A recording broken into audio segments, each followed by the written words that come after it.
Hello and welcome to another episode of Barlow's TV, your local landscape and garden resource. I'm Stephen Barlow, amongst a bunch of beautiful hydrangeas to talk to you about today. So, hydrangeas are one of the best nursery plants, shrubs you can plant in your garden, especially along the Jersey Shore, because they do so well. I can't get everything across that I want to talk about hydrangeas today, but I can encourage you guys to come to our hydrangea event or come in and see one of our great staff members that can answer all your questions. So let's get started with some of the things that I think are important.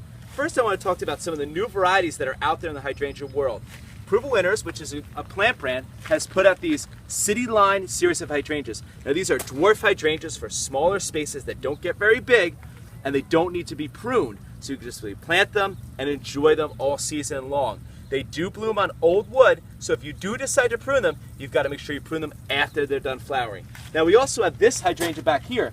This is called Endless Summer, and if you haven't heard about this one, it's a great plant because what the Endless Summer does is it blooms on new wood. So after you prune it, it's going to keep blooming.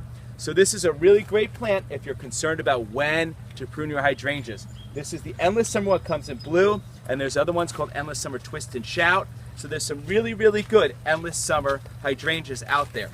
We also have over here, this is a fairly new one. This is a rebloomer, just like the Endless Summer one, that blooms on new wood. It's called Let's Dance Moonlight. Look at this great big blue flower on it. Does really, really well. You also have your tried and true ones, like this lace cap one over here. And that one, it's just like the old-fashioned one. It's got that big flower. So these hydrangeas that I talked about are all for the shade. I don't have any of the paniculata varieties out here, like your limelights or little limes, and I'll talk about those in another video. Those are great for the sun, so these are all more of the parts of the shade ones. The other thing I wanted to briefly touch on with hydrangeas is how to keep their color. So just so you know, to keep them pink, they like to have a basic soil. So we like to add lime to that soil, and I encourage you to add lime the beginning of May, and the end of May, and then the middle of June. 3 applications that'll help to keep that flower and that soil basic so that a flower will stay pink. Now if you want to keep them to dark blue, which most of them are because we have acidic soils around here, you want to keep them with some type of soil acidifier or aluminum sulfate. What that does is it keeps the soil pH lower, which will make the flowers be darker blue. So be sure to check out our hydrangea event coming up.